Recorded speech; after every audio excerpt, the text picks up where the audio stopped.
Islamophobia ini adalah sebuah ketakutan yang ditanamkan. Jadi bukan tiba-tiba saja ada takut, tidak, tetapi ini sebuah ketakutan yang ditanamkan, ketakutan yang tidak beralasan untuk menakuti, untuk membenci Islam. Jauh dalam sejarahnya bahwa ini memang Rasulullah Muhammad SAW, Rasul terakhir itu memang tidak lahir, tidak hadir dari kaumnya, tetapi di luar kaumnya. Maka dari situ saja sudah terjadi ketidakriduan yang memunculkan rasa hasad dari kaum yang tadi disebutkan Yahudi dan Nasrani. Nah, mereka-mereka ini adalah orang-orang yang mempunyai kepentingan, dan itu diwujudkan di dalam program-program sesuai dengan waktu dan kebutuhan. Bismillahirrahmanirrahim. Assalamualaikum warahmatullahi wabarakatuh. Alhamdulillah, assalatu wassalamu ala rasulillah. Sahabat Suara Hati, dari Abu Hurairah, Rasulullah SAW bersabda, orang-orang yang melaksanakan umroh adalah tamu-tamu Allah. Barang siapa yang memohon kepada Allah, maka akan dikabulkannya. Dan barang siapa yang memohon ampun kepada Allah, akan diampuninya. Muhandis Wisata mengadakan paket umroh bersama Dhani Gumilar pada tanggal 19 November 2023. Mari kita sama-sama melakukan perjalanan suci ini, mengunjungi Baitullah bersama Muhandis Wisata. Kami tunggu. Wassalamualaikum warahmatullahi wabarakatuh.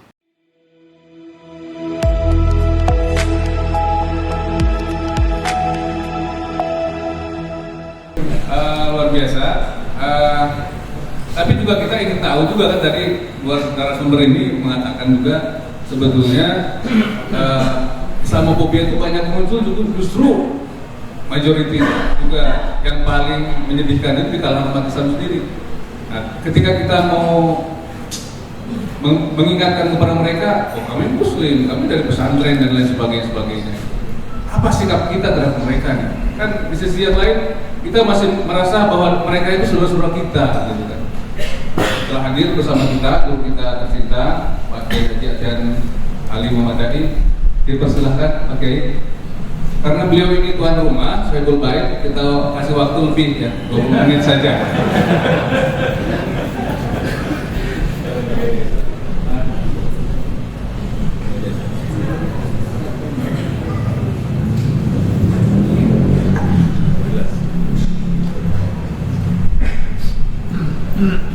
Bismillahirrahmanirrahim. Assalamualaikum warahmatullahi wabarakatuh. Bismillahirrahmanirrahim. Wassalatu wassalamu ala rasulillah wa ala alihi wa sahbihi wa man. Saudara sekalian, sebenarnya saya merasa dua mujahid di sebelah kanan saya itu sudah cukup untuk mewakili apa yang mau dipesankan pada hari ini, ya. Itu alasan pertama.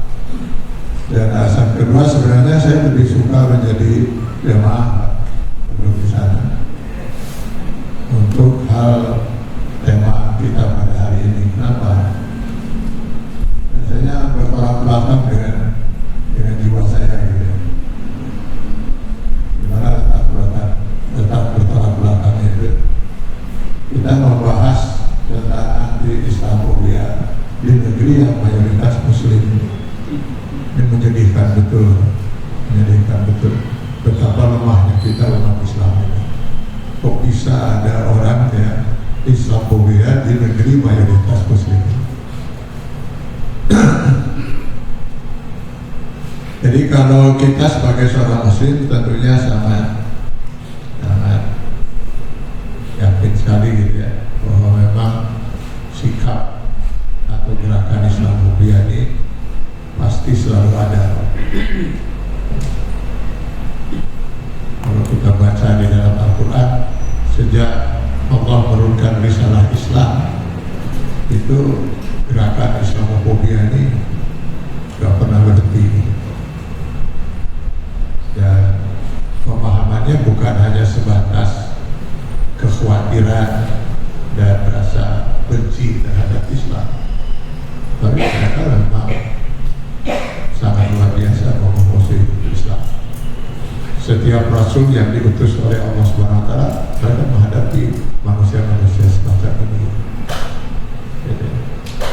Dan mereka bukan hanya sebatas tadi kekhawatiran dan benci, bahkan 39 dalam catatan itu Nabi yang dibunuh oleh Bani Israel. Mereka bunuh para Nabi. Ya. Jadi Nabi, bahkan Nabi sekalipun mereka bunuh gitu ya. Rasulullah SAW sendiri pun berapa kali pernah dicoba untuk dibunuh. Yahudi 2 kali pernah mencoba membunuh Rasulullah SAW. Orang-orang musyrikin sudah sering. Sehingga Allah Subhanahu Wa Taala mengabadikan di dalam Al-Quran itu, wa iz yamkuru bikal ladzina kafaru liyusbituka aw yaqtuluka aw yukhrijuka wa yamkuruna wa yamkurullah. Jadi kalau sekarang orang-orang kafir itu ya, membuat kalkun Rasulullah, menghina Rasulullah SAW, dulu Rasul langsung bukan hanya diintimidasi, dihina, dikecam, difitnah, tapi bahkan mereka berusaha untuk membunuh Rasulullah SAW. Dan ini akan terus terjadi sampai kiamat. Kenapa? Allah menyatakan itu, walan tardu'an kal yahud walan nasara hatta tattabi'a millatahum. Ini kata lan masuk ke dalam fi'il mudhari itu. Artinya kalau dalam bahasa Arab, sejak pernyataan itu Allah nyatakan sampai kiamat, ya tidak akan pernah berhenti orang-orang kafir itu sampai kita betul-betul mengikuti kesesatan mereka itu. Ya, jadi kita juga memang kadang-kadang merasa heran juga gitu. Kenapa mereka harus membenci kita? Sementara Allah Subhanahu Wa Taala memberikan pilihan kepada manusia itu untuk memilih apakah mereka mau beriman atau memilih kafir. Dan makanya mereka memilih kafir, ya selesai sebenarnya. Kita juga sangat menghormati kekafiran mereka. Ya mereka masuk neraka kan, sayang sekali kalau neraka kosong itu, kita hormati mereka. Kita nggak pernah akan memaksa mereka untuk masuk Islam. Kenapa? Ya Allah tidak pernah memaksa mereka masuk Islam, masa juga kita harus memaksa mereka masuk Islam. Bahkan semakin banyak orang kafir itu sebenarnya semakin menguntungkan. Ini tolong ini gak usah diceritakan ke orang lain, rahasia. Rahasia. Jadi kalau kita baca di dalam Al-Quran itu, seringkali Allah menyebut surga itu ketika kita masuk surga dengan kata allazina yarisunal firdaus, mereka yang mewarisi surga. Saya sempat lama mencari apa, kenapa Allah mempergunakan kata mewarisi. Karena kalau mewarisi itu kan artinya barang itu dulunya milik orang lain. Karena dulu dalam bayangan saya, Allah itu menciptakan surga, Allah kemudian menciptakan neraka itu. Lalu manusia disuruh milih. Ternyata dugaan saya tidak benar.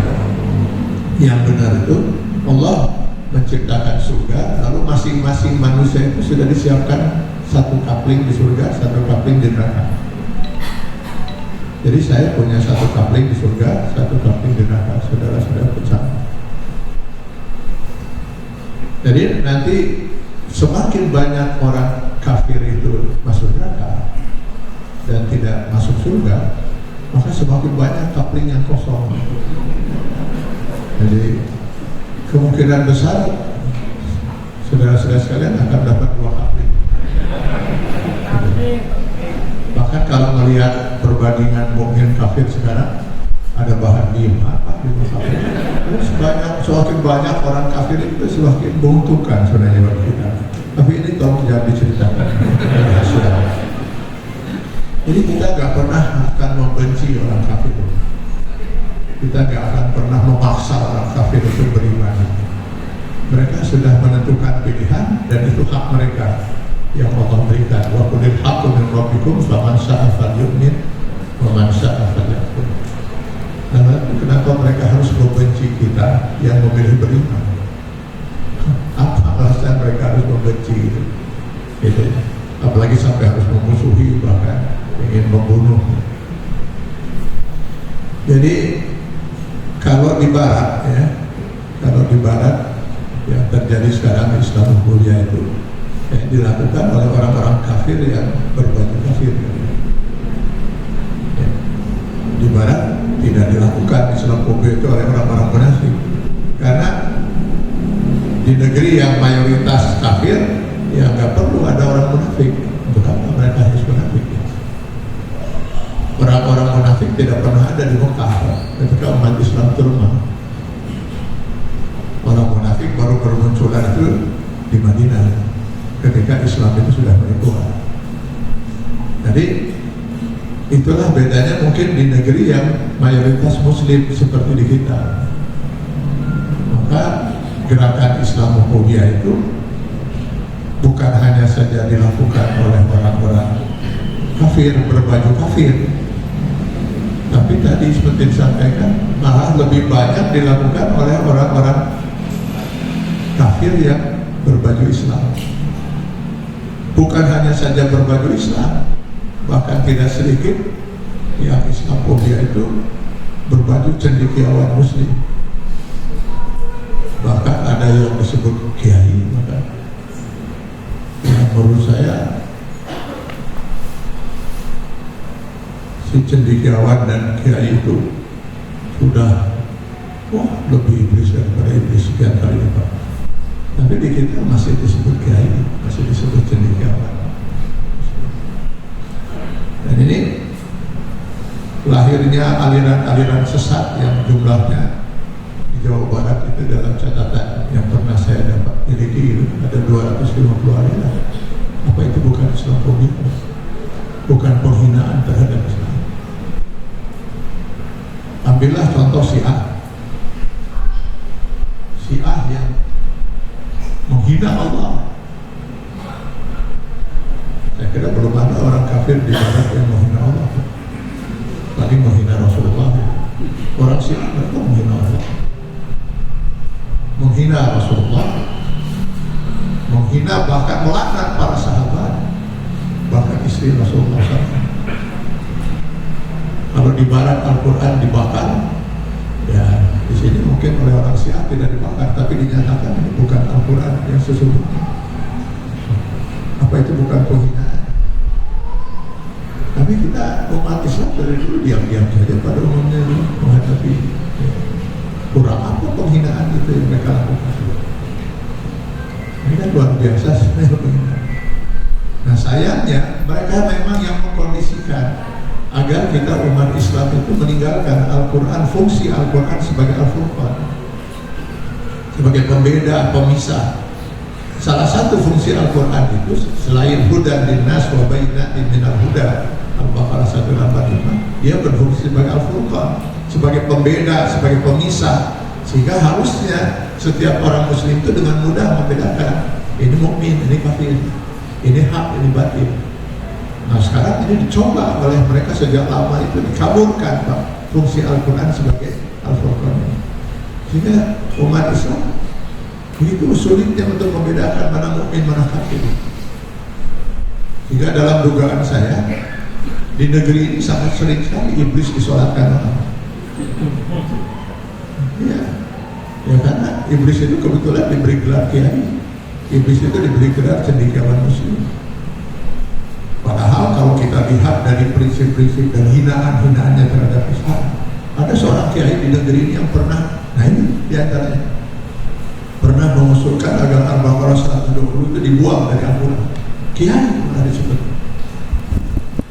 Dan ketika yang bersangkutan meninggal dunia, banyak sekali saya lihat umat Islam yang menyalahkan.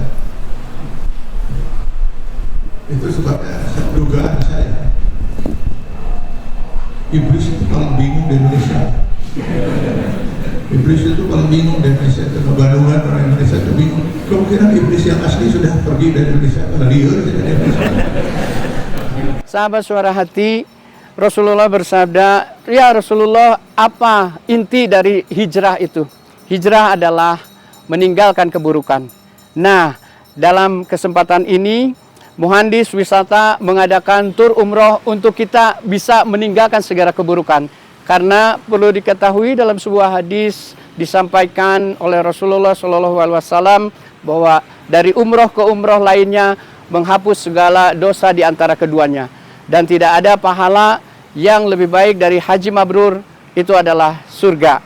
Mari kita sama-sama melakukan perjalanan suci ini bersama Dhani Gumilar yang akan dilaksanakan pada tanggal 19 November 2023 oleh Muhandis Wisata.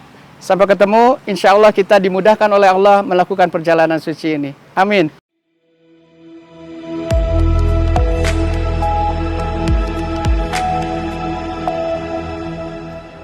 Hari saja kata iblis, keimanan 80.000 tahun dinyatakan gugur hanya karena mengkufuri satu aturan Allah. Orang itu bukan hanya mengkufuri, menghina aturan Allah. Sekian ayat Allah dihina, malah disebut cendekiawan, malah disebut kiai, malah disolatkan gitu. Ya. Apakah bingung itu iblis itu? Jadi saudara-saudara sekalian, maka mungkin yang paling akan kita hadapi di negeri ini sebenarnya lebih banyak itu Islamofobia yang dilakukan oleh orang-orang yang berbaju Islam. Nah ini yang harus sebenarnya tegas kita menyatakan ini, harus tegas mengatakan memberikan. Cuma mereka sudah mulai memperkirakan itu, sehingga mereka mengusulkan itu ya, supaya baju Islamnya itu masih tetap akan diakui oleh umat. Maka mereka lah yang gelisah itu dengan istilah kafir, kan berpotensi betul mereka. Sehingga akhirnya mereka mengusulkan agar kita berhenti dari mempergunakan istilah kafir, diganti dengan non muslim. Siapa yang gelisah dengan istilah kafir itu? Orang di luar Islam nggak ada yang gelisah. Bahkan tokoh tokoh Hindu kalau nggak salah ya, ikuti di YouTube itu, dia mengatakan kami nggak ada masalah selama ini dengan istilah kafir yang disematkan oleh orang-orang Islam, karena kami tahu bahwa bagi orang Islam di luar, orang-orang di luar Islam itu sebutannya adalah kafir, nggak ada masalah. Jadi yang gelisah dengan istilah kafir itu siapa? Mereka orang-orang kafir yang berbaju Islam itu. Mereka berpotensi untuk disebut kafir, Pak. Tapi nggak mungkin disebut non-muslim. Orang kapten ini muslim, Pak. Banyak ayat cendekiawan muslim, non-muslim. Itu kan? Banyak ayat kiai non-muslim. Jadi sangat mungkin mereka kafir. Jadi mereka sebenarnya yang. Jadi kita harus mengganti istilah di dalam Al-Quran itu kuliah ayuha kafirun jadi kuliah ayuha muslim. Jadi saudara-saudara sekalian, saya ingin mempertegas saja itu bahwa sebenarnya yang kita hadapi ini bukan hanya orang-orang kafir berbaju kafir, tetapi yang paling sangat menyudutkan kita umat Islam itu sebenarnya adalah upaya dari orang-orang kafir berbaju Islam itu yang disebut Al-Quran dengan orang istilah munafik itu. Mereka itulah. Jangankan kita, kalau kita baca sejarah 1000 pasukan umat Islam yang siap dibawa oleh Rasulullah SAW untuk ke Gunung Uhud untuk menghadapi serangan orang-orang musyrikin. Ketika Rasulullah SAW membawa 1000 pasukan ini, ternyata 300 menjelang dalam perjalanan itu meninggalkan. 300 itu munafik, Pak. Betapa luar biasa Rasulullah terkejutnya. Dari 1000 pasukan umat Islam, 300 orang munafik yang selama ini ikut sholat bersama Rasulullah, tapi begitu diadab perang baru ketahuan. Mereka segera meninggalkan. Kenapa? Nah, mereka mau mengorbankan nyawa untuk siapa? Kalau disuruh pura-pura muslim, apa mereka pura-pura sholat, pura-pura sahur, gak ada masalah untuk mereka. Tapi kalau pura-pura perang gitu, dan itu resikonya mati, mereka nggak siap. Itu baru ketahuan. Rasulullah baru tahu kalau 300 dari 1000 pasukan itu munafik semua. Nah setelah itu Allah membongkar semua orang-orang munafik itu.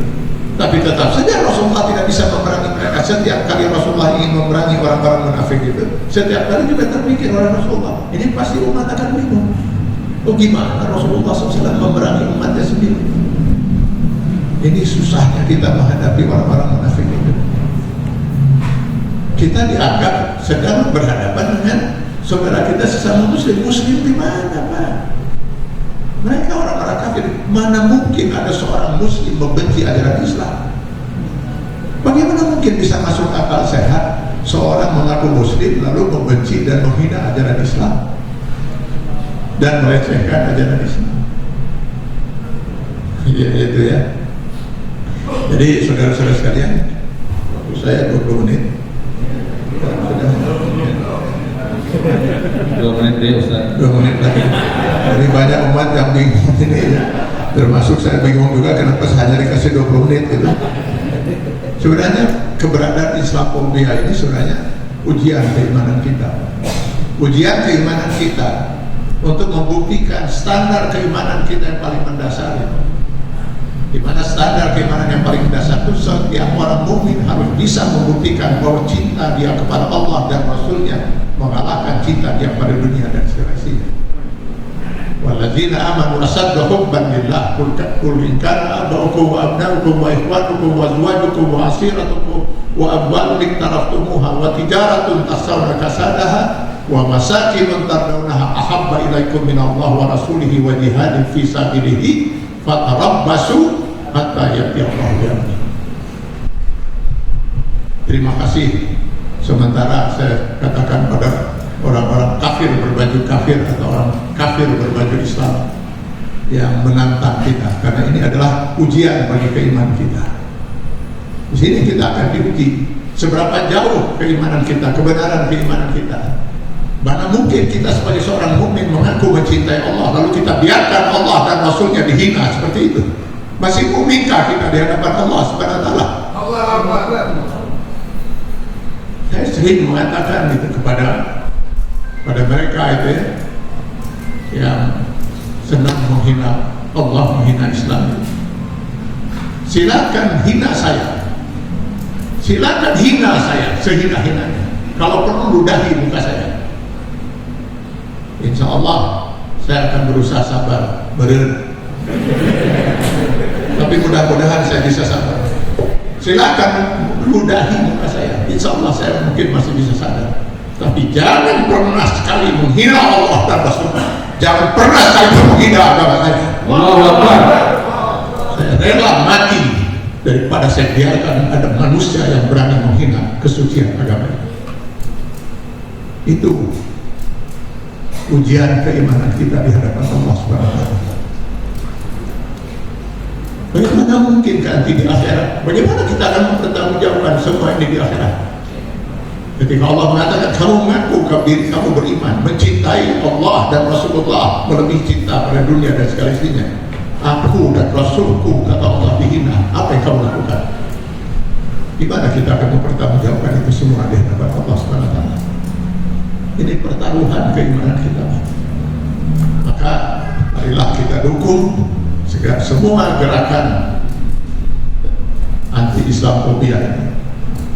Dan mari kita dukung agar ada undang-undang yang bisa menjamin berhentinya Islamophobia di negeri ini.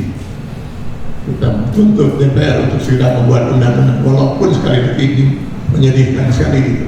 Di negeri yang mayoritas Muslim ini, kita lalu mengemis-ngemis pada DPR untuk membuat undang-undang anti Islamophobia. Ini mungkin karena kelemahan kita sendiri. Karena itu, marilah kita terus membangun kesatuan umat ini.